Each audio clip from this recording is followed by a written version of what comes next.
Hey, you gonna just sit there all day? Mrs. Thompson's voice cut through the silence like a knife. I was in my makeshift office, a small table in the corner of the bedroom, trying to focus on my web design project. I looked up, meeting her stern gaze. Just working, Mrs. Thompson, I replied, trying to keep my voice even. She snorted, clearly unimpressed. Working? Looks like you're just playing on that computer. When I was your age, I had real chores. I sighed inwardly. This was a daily ritual. Ever since I moved into the Thompson house, after marrying Mark, her son, I'd felt like an outsider. Mark, a kind-hearted man with a constant travel schedule for work, was my rock. But with him away, the house felt cold, uninviting. Anna, Mark's sister, walked in, her 2 kids trailing behind her. "Mom, have you seen my phone charger?" she asked, ignoring me completely. "Try the living room," Mrs. Thompson suggested, still eyeing me suspiciously. I returned to my screen, trying to block out their conversation. Anna's kids, Lily and Max, ran around, their shrieks piercing the air. I loved kids, but these 2 were wild, unchecked. "Rose, can you watch the kids? I need to run an errand," Anna said, assuming more than asking. "I really need to finish this project, Anna," I replied, feeling the pressure. "It's not like you're doing anything important," she retorted, her voice tinged with condescension. I bit back a sharper retort. Mark always said to keep the peace. But it was hard, especially with Anna treating me like a free babysitter and her mother questioning my every move. The door opened, and Mark stepped in, a brief respite in my day. "Hey, love," he greeted, wrapping his arms around me. "Hey," I smiled, feeling a momentary relief. "How's everyone?" he asked, looking around. "Just the usual," I replied, glancing at his mother and sister. Mrs. Thompson interjected, "Mark, tell your wife to help more around here.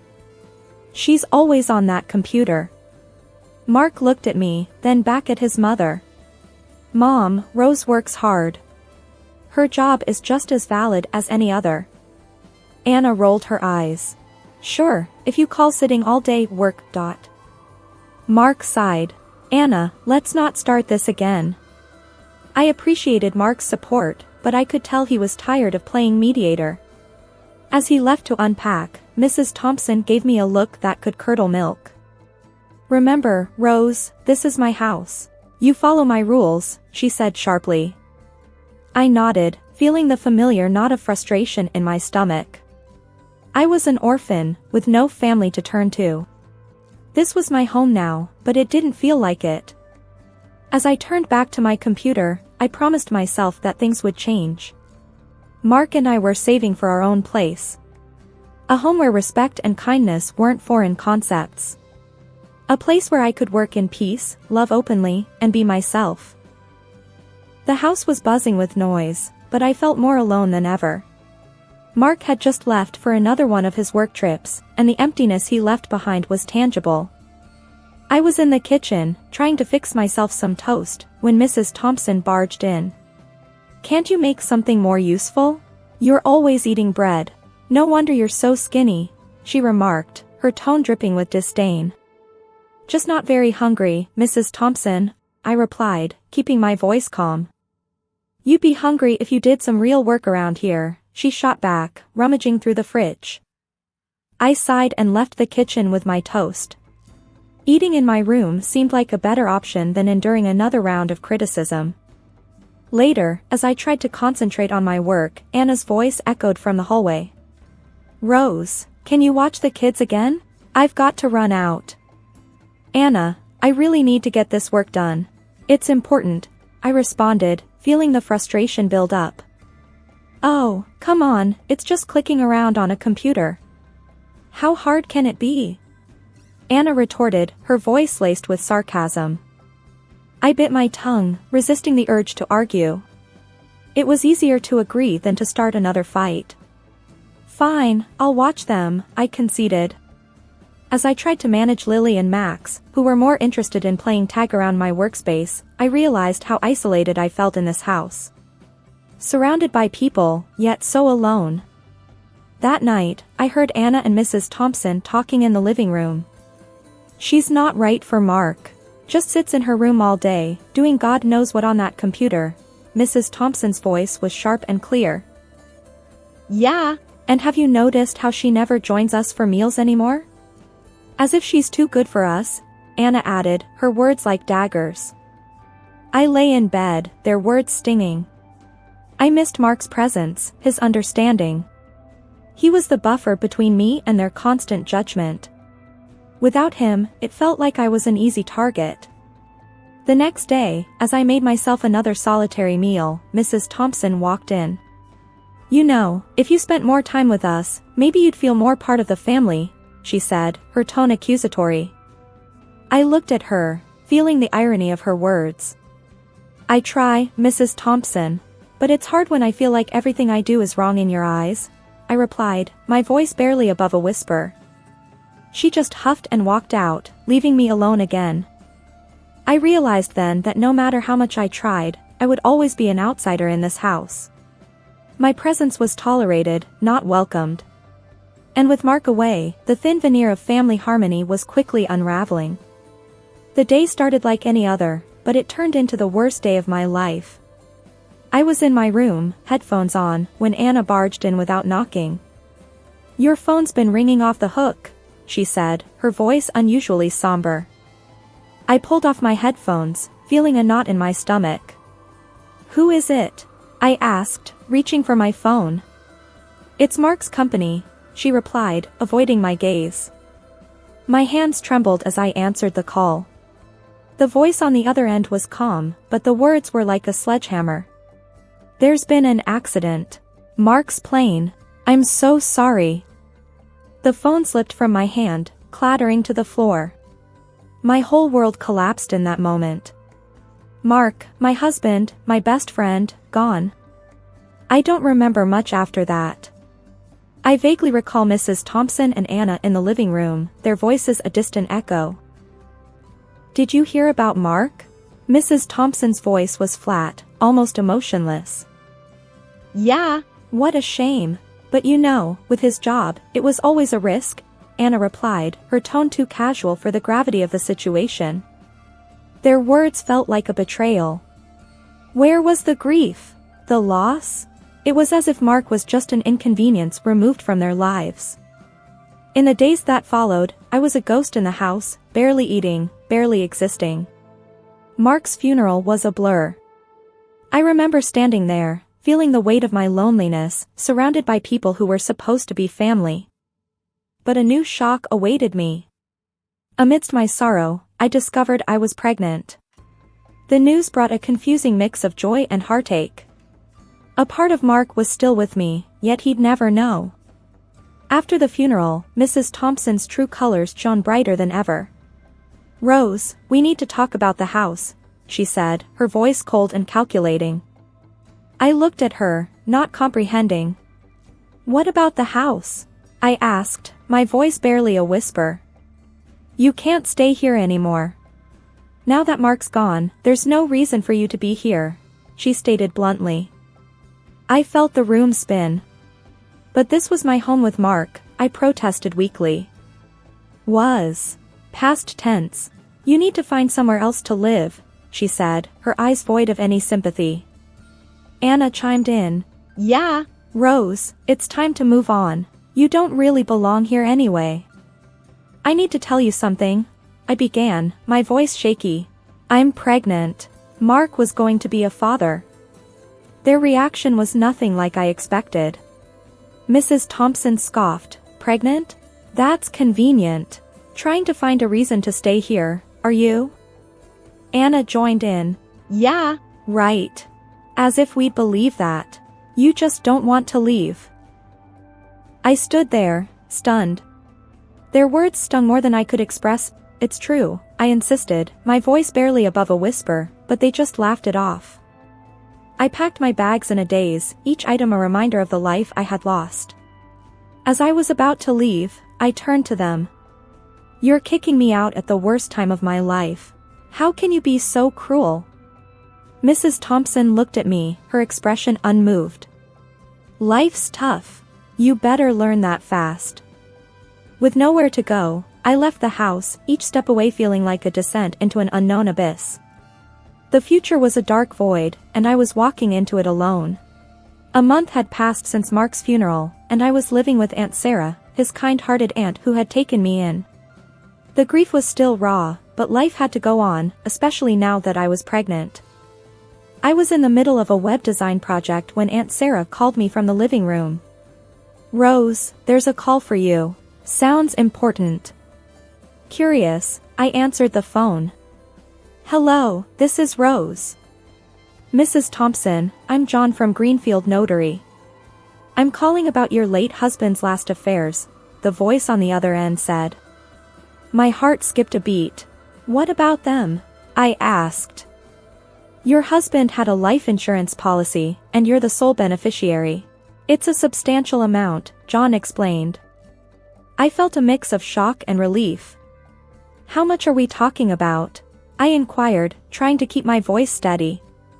It's quite a large sum, Ms. Rose.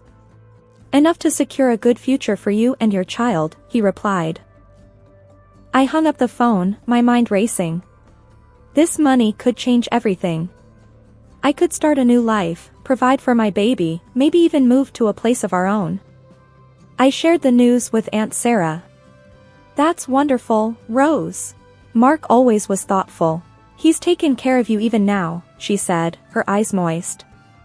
The news of the insurance money spread quickly, and it wasn't long before Mrs. Thompson called.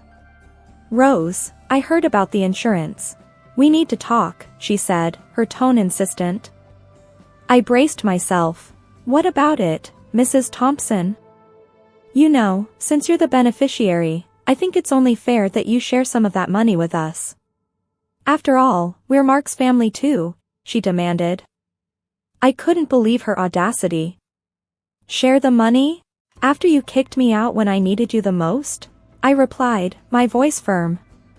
Well, we have expenses too, and you're living off my son's money, she retorted. That money is for me and my child, Mrs. Thompson. I won't give you a dime, I said, the resolve in my voice surprising even me. Think about it, Rose. Don't be selfish, she said before hanging up. But I had made up my mind. I was going to use that money to start a new life, far from the judgment and cruelty of Mrs. Thompson and Anna. I began looking for apartments, something cozy and welcoming, a place where I could raise my child in peace. The thought of having my own space, a sanctuary for me and my baby, filled me with hope. 6 months into my pregnancy, I was finally settling into my new apartment. It was a small, cozy place, filled with the promise of new beginnings. I had just finished setting up the baby's crib when the doorbell rang. I wasn't expecting anyone, so I was surprised to see Mrs. Thompson and Anna standing at my door when I opened it. Rose, we need to talk, Mrs. Thompson said, pushing past me into the apartment. Anna followed her, eyeing the place with a mix of curiosity and disdain. Nice little spot you got here, she remarked, her tone laced with envy. What are you doing here? I asked, trying to mask my discomfort. Mrs. Thompson took a deep breath. We've been thinking about how things ended between us. We want to apologize. I was taken aback. Apologize? After you threw me out? Anna chimed in, Look, Rose, we were upset. But we're family, right? We should stick together. I couldn't believe what I was hearing. Family? You made it clear I was no longer part of your family. Mrs. Thompson glanced at my swollen belly and her tone softened. We didn't know about the baby. We want to make things right. I scoffed. Now that you see I'm actually pregnant, you suddenly care? It's not just that, Anna said quickly. Things have been tough since you left. We thought maybe you could come back. Help out. I stared at them, incredulous. You want me to come back after everything? Mrs. Thompson took a step forward. We need your help, Rose. Financially, we're struggling. I shook my head in disbelief. So, this isn't about making amends. You just need money. Anna's face hardened. Look, Rose, we all have to make sacrifices. You have the means to help the family. I felt a surge of anger. I am not your family. Not anymore. You made that clear when you kicked me out. Mrs. Thompson's expression faltered. Rose, please. Think of it as helping for the sake of your child's grandparents. I couldn't help but laugh bitterly. Grandparents? You never once acted like grandparents. You won't see a cent from me. And you certainly won't be a part of my child's life. The realization dawned on their faces. They had hoped for an easy solution to their problems, but I was no longer the same person they had once manipulated. Anna tried a different approach. Rose, be reasonable. It's not good to hold grudges, especially in your condition. My condition has nothing to do with this. You made your bed, now lie in it, I said firmly. Defeated, Mrs. Thompson turned towards the door. You'll regret this, Rose. Family is everything. As they left, I felt a wave of relief wash over me. They had come expecting to find the same vulnerable girl they had once known, but I had grown stronger, more resilient. I looked around my apartment, at the little crib that awaited my child, and I knew I had made the right decision. My future, and my child's future, was here, in this new life I had built for us. Living in my own space, I felt a sense of peace I hadn't known in a long time. My pregnancy was advancing well, and I was busy preparing for my new role as a mother. One evening, as I was browsing online for baby supplies, my phone rang. It was Aunt Sarah. Rose, have you heard the latest about the Thompsons? She asked, her voice tinged with a mix of concern and disbelief. No, what happened? I replied, pausing my browsing. They're selling the house. Apparently, they're in deep financial trouble, Aunt Sarah informed me. I was stunned. The house? But that's been in their family for years. Seems like they can't afford to keep it anymore.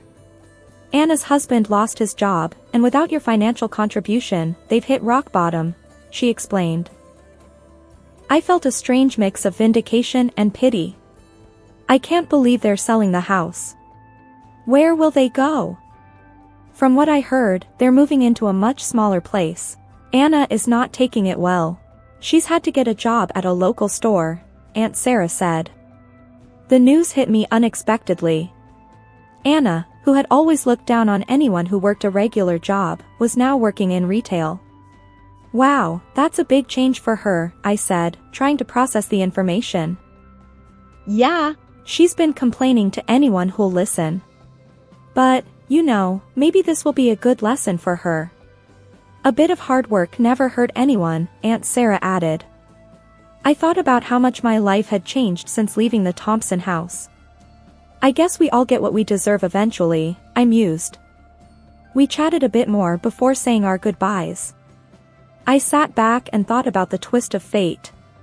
Mrs. Thompson and Anna, once so proud and unyielding, were now facing their own struggles. It was a harsh reality, but one that seemed fitting given how they had treated me. I had learned the hard way that kindness and compassion were invaluable, and their absence could lead to a fall from grace. As I resumed browsing for baby items, I felt a renewed sense of gratitude for the life I was building. My journey had been tough, but it led me to a place of independence and inner strength. The day I brought my son, Leo, home marked the start of a beautiful yet challenging journey. He was a bundle of joy, his tiny fingers wrapping around mine, bringing a sense of purpose and love I had never known. As I watched him sleep peacefully in his crib, I thought about returning to my work as a web designer. Aunt Sarah had been my rock through all the upheaval, always there to offer support and wisdom. You're going to balance this just fine, Rose, she reassured me one evening as we sat in the living room, Leo cradled in my arms. You're strong, and you've got a good head on your shoulders. I smiled, grateful for her encouragement. Thanks, Aunt Sarah. I just want to give Leo the best life possible. It was during one of these peaceful afternoons that my phone rang, shattering the calm. The caller ID showed Anna's number, a name I hadn't seen in months. With a deep breath, I answered, bracing myself. Rose, you need to give us money. You're living all posh while we're scraping by. Anna's voice was sharp, tinged with desperation. I was taken aback by her blunt demand. Anna, I'm not responsible for your financial situation. I have my own family to take care of now. You always think you're better than us, don't you? Just because you got that insurance money, she retorted, her voice rising. I've just given birth to a child, Anna. My focus is on my son now, I replied, trying to keep my composure. I don't care about your kid. We need that money, Rose, she yelled into the phone. I felt a surge of anger and disbelief. How could she be so heartless? Without another word, I hung up the phone and immediately blocked her number. The nerve of her, demanding money and disregarding the fact that I was a new mother, struggling with my own challenges. Aunt Sarah, who had overheard the conversation, put a comforting hand on my shoulder. Don't let her get to you, Rose. You're doing what's best for you and Leo. I nodded, still shaken by the call. I just can't believe she would stoop so low. It's unfortunate, but some people only think of themselves. You just focus on your baby and your work. You're doing great, Aunt Sarah encouraged. As I rocked Leo in my arms, I realized that this was my world now. My son, my work, and the new life I was building. No amount of guilt-tripping or demands from my past could take that away from me. I looked down at Leo, his innocent eyes slowly drifting closed, and whispered a promise to him. We're going to be just fine, little one. Just you and me, and all the love in the world. Life with my newborn son, Leo, was a beautiful, if sometimes exhausting, adventure. Balancing motherhood and my web design business from home was challenging, but I found joy in every little moment with him. Aunt Sarah, my late husband's aunt, would often come over to help, her presence a constant comfort in my new life as a single mom. One sunny afternoon, I decided to take Leo for a walk in his stroller. The fresh air was good for both of us, and I enjoyed these quiet moments, walking through the neighborhood. On a whim, I decided to stop by a small store to pick up some essentials. As I maneuvered the stroller through the aisles, I spotted a familiar face. It was Anna, my sister-in-law, working as a salesperson. Her mother, Mrs. Thompson, was with her, and they were deep in conversation. I couldn't help but notice the stark contrast from the last time I saw them. Their clothes were worn and plain, far from the well-kept appearance they used to maintain. They looked tired, almost defeated. I paused for a moment, wondering if I should approach them, but they saw me first. Their faces changed instantly, a mix of surprise, embarrassment, and a hint of disdain. Neither of them made a move to speak to me, and I decided it was best to leave it that way. I continued my shopping, keeping my distance. I could feel their eyes on me as I moved through the store, but I focused on Leo, who was babbling happily in his stroller. As I left the store, I couldn't help but reflect on how much had changed. The last time I had seen Anna and Mrs. Thompson, they were in a completely different position, looking down on me from their perceived higher status. Now, the tables had turned. Not that I took any pleasure in their misfortune, but it was a stark reminder of how quickly life could change. Back home, as I fed Leo and played with him, I thought about the journey that had brought me here. It had been filled with ups and downs, but I had come out stronger, more resilient. I had a beautiful son, a career I was passionate about, and the support of Aunt Sarah. That evening, as I put Leo to bed, I whispered a promise to him.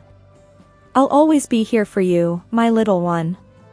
We'll make our own way, no matter what life throws at us. I never thought my world would crumble in the dead of night, in our own garage. The scene before me was like a twisted nightmare. There, entangled in the backseat of our family car, were Ethan and Grace, my husband and sister. The pain of betrayal struck me like a physical blow, leaving me gasping for air. My name is Ava Carter, a 28-year-old nurse, married to the man I thought was the love of my life. Ethan was my high school classmate, someone I barely knew back then, but when he re-entered my life years later, he came as a whirlwind romance that I naively believed was fate. Our love is real, Ava. Ethan's words echoed in my mind, now a cruel joke in the face of his betrayal. Our love story began innocently enough. Ethan approached me after graduation, his charm and attentiveness sweeping me off my feet. He was the popular guy in school, the kind that every girl dreamed of. But me? I was just Ava, the quiet one. His interest in me was baffling, yet intoxicating. Why me? I had asked him once, my insecurities surfacing. Because I fell in love, he replied, his gaze holding mine, convincing and sincere. Or so I thought. The doubt I carried was partly due to my sister, Grace. Beautiful, outgoing, and the polar opposite of me. She was the one who always shone, effortlessly attracting attention. When I turned to her for advice about Ethan, her words were encouraging, yet somehow patronizing. He's serious about you. Who would chase a girl for months for a fling? She had said, her words tinted with a hint of condescension. I wanted to believe her, to believe that someone could truly love me for me. Ethan's kindness in our first year together only solidified my trust. He was the perfect boyfriend, showering me with attention and surprises. Every anniversary, every birthday was a celebration of our love. But after we got married, everything changed. Can't you at least help with the cleaning? It's your house too, I pleaded with Ethan on countless occasions. He earned less than me, spending most of his time idly while I worked exhausting shifts at the hospital. But he shrugged off my requests, his once sweet words turning into sharp retorts. You're the one who's good at it, he'd say, his voice laced with annoyance. The emotional toll was immense. My once fairy tale romance had turned into a draining, one-sided relationship. Ethan's transformation from a loving partner to a freeloader was gradual but relentless. The worst part? I started believing that maybe it was my fault, that maybe I wasn't enough. That night, the night I caught them, was supposed to be like any other. I woke up to find Ethan's side of the bed cold and empty. A sense of unease led me to the garage, where I heard them before I saw them. The sight of Ethan and Grace together shattered any illusions I had left. Be gentle, Ethan. Grace's voice was a whisper, but to me it was a scream that tore through my heart. I stood there, frozen, as the truth revealed itself in the most horrifying way. They didn't see me. They were too lost in their own world of deceit. I closed the garage quietly, locking them in their den of betrayal. Rushing to my parents' house, my mind was a whirlwind of emotions: anger, sadness, disbelief. My parents and Mark, Grace's unsuspecting husband, were waiting, their expressions grim. Mark held a recording device in his hand, and the voices of Ethan and Grace filled the room, discussing their affair with a casual cruelty that made my skin crawl. I knew then what I had to do. Revenge was the only path left for me. I wanted them to feel the pain they inflicted, to understand the depth of their betrayal, and I was ready to do whatever it took to make that happen. Let's make them pay, I said, my voice steady despite the storm raging inside me, and so the plan for retribution began. As the sun peeked through the curtains the next morning, my resolve hardened. The man I had loved, Ethan, was nothing but a mask, and Grace, my sister, a serpent in disguise. I replayed their secret conversations, each word a dagger to my heart. You're just too good at this, Ethan. Grace's voice from the recording mocked me. Ethan's laughter followed. Only for you, Grace. The memories of our relationship, once sweet, now turned bitter. Ethan and I had started as friends, and his pursuit seemed so genuine. He was the popular one, the golden boy, while I remained in the background, unnoticed. His sudden interest in me was like a dream come true. I was flattered, overwhelmed, and eventually in love. Why me? I had asked him more than once. Because you're different, Ava. You're real, Ethan had said, looking into my eyes with such intensity that I believed him. That belief was my downfall. But Grace, she was the epitome of confidence and allure. She had always been the center of attention, effortlessly stealing the spotlight. When Ethan came into my life, her advice was laced with subtle jabs, undermining my self-esteem while pretending to be supportive. Take a chance, Ava. Ethan seems different, she urged, her smile not quite reaching her eyes. I remembered how Ethan's behavior started changing after our marriage. The sweet gestures and thoughtful surprises became rarer, replaced by indifference and neglect. I was left to manage everything, from household chores to finances, while Ethan lounged around, his job at his father's company more of a time pass than a career. We need to support each other, Ethan. Can't you see I'm struggling? I had pleaded with him countless times. "You knew I wasn't the domestic type," was his cold reply. My efforts to involve him in our life were met with resistance and anger. His once loving words turned into harsh criticisms. His hands, once gentle, now raised in threat. I remembered the fear, the sense of walking on eggshells around my own husband. "You're better off doing it yourself. You don't want me to mess it up, do you?" Ethan's words were a constant reminder of my supposed inadequacy. The realization that it was all a charade to get close to Grace hit me like a tidal wave. Their affair wasn't just a fleeting moment of weakness. It was planned, nurtured in deceit. They used my love, my trust, as a stepping stone for their sordid affair. Grace's words from the recording played in my mind. "I've always admired how easily you manipulate, Ethan." His response was a chilling confession. "And I admire your ability to play the innocent sister." The plan for revenge took shape in my mind, clear and precise. I couldn't let them get away with their treachery. They needed to understand the pain they had caused, the lives they had shattered. It was time for their facade of love to come crashing down.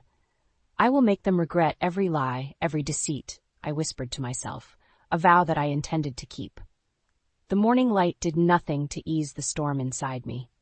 As I sat with Mark, my parents, and the recording, a plan began to take shape. It was more than just a need for revenge.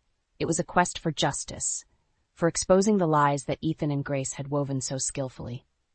"Did you know about this, Mark?" I asked, my voice barely a whisper. "I had my suspicions," Mark confessed, his eyes dark with pain, "but I never imagined the depth of their betrayal."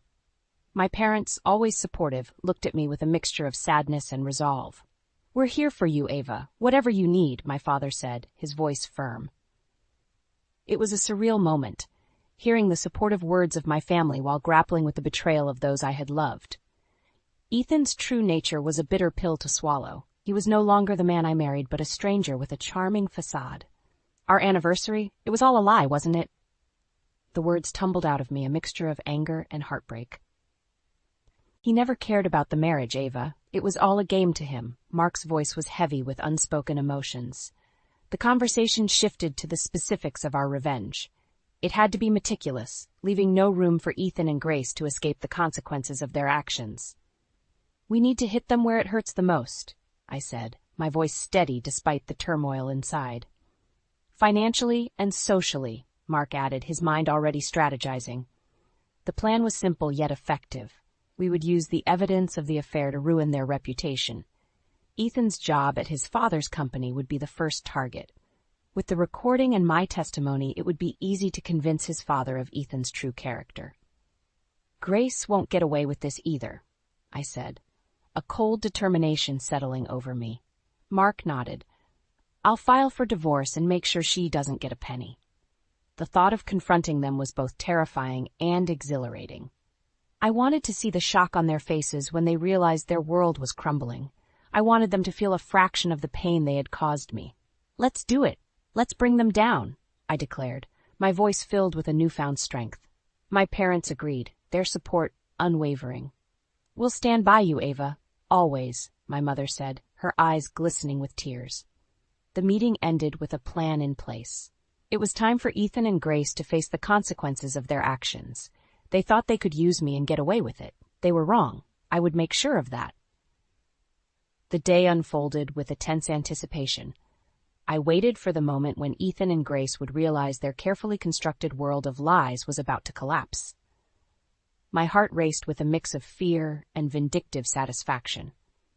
In the late afternoon, the confrontation took place. Ethan and Grace, looking disheveled and confused after being released from the garage, were summoned to my parents' house. They walked in, not knowing that their lives were about to change irrevocably. "What the hell, Ava? Why did you lock us in there?" Ethan's voice was filled with anger and confusion. Grace added, her voice dripping with feigned innocence, "Ava, we were worried sick about you. Why did you run off like that?" Their acting was almost convincing, but I knew better. "You're worried about me? That's rich, coming from you two," I replied, my voice cold and unwavering. Mark stepped forward, his presence commanding. "We know about the affair. All of it."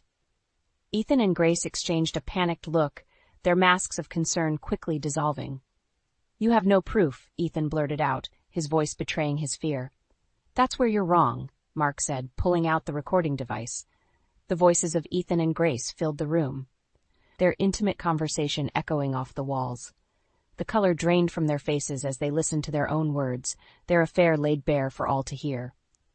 This is illegal. You can't record us like that. Grace stammered, her composure shattered. I stepped closer, my anger boiling over. You think that matters now, after everything you've done? You used me, Ethan. You used our marriage to get to my sister.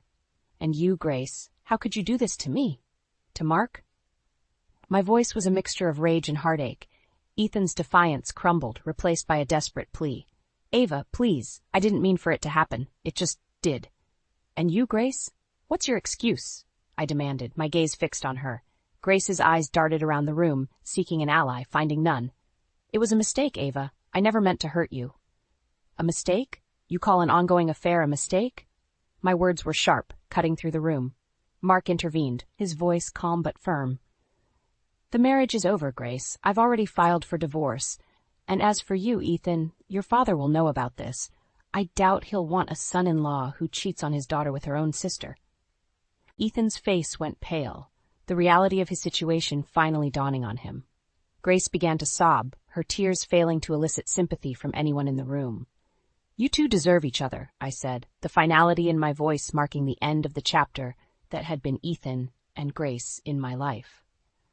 As they left, their pleas and cries echoing behind them, I felt a sense of closure. The path ahead would be challenging, but at least it would be free from their deceit. The revenge was just beginning, and I was ready for whatever came next. The aftermath of the confrontation left a bitter taste in my mouth. Ethan and Grace had left, their facades of innocence shattered. But it wasn't enough. The depth of their betrayal demanded more than just a revelation. It required retribution. Sitting around the dining table with Mark and my parents, we plotted our next moves. The air was thick with a sense of righteous anger, a collective desire to see justice served. We need to ensure they truly understand the consequences of their actions, Mark said, his voice resolute. I nodded in agreement. They can't just walk away from this unscathed. My father, usually a man of few words, spoke up. Ethan's employment at his father's company is his lifeline. If he loses that, he loses everything. A plan began to form, one that involved not just exposing Ethan's infidelity to his family, but also highlighting his manipulative nature. His father, a respected businessman, would not tolerate such a scandal. And what about Grace? My mother asked, her voice tinged with disappointment and disgust for her own daughter. Her social standing, her lifestyle, it all hinges on her marriage to Mark, I said. Once the divorce is finalized and the details of her infidelity become public, she'll lose it all. Mark nodded. I'll make sure the divorce settlement leaves her with nothing. She won't be able to charm her way out of this. The conversation turned to the logistics of our plan. Mark had contacts who could expedite the divorce and ensure the affair was made public. My father knew people in the business community who would ensure Ethan's disgrace was well known. It was a meticulous plan, cold and calculated, but it was justified. Ethan and Grace had played with our lives, and now they would face the repercussions. Are you sure about this, Ava? My mother asked, concern in her eyes. Yes, I replied, my voice steady. They need to learn that actions have consequences. They can't just use people and expect to get away with it.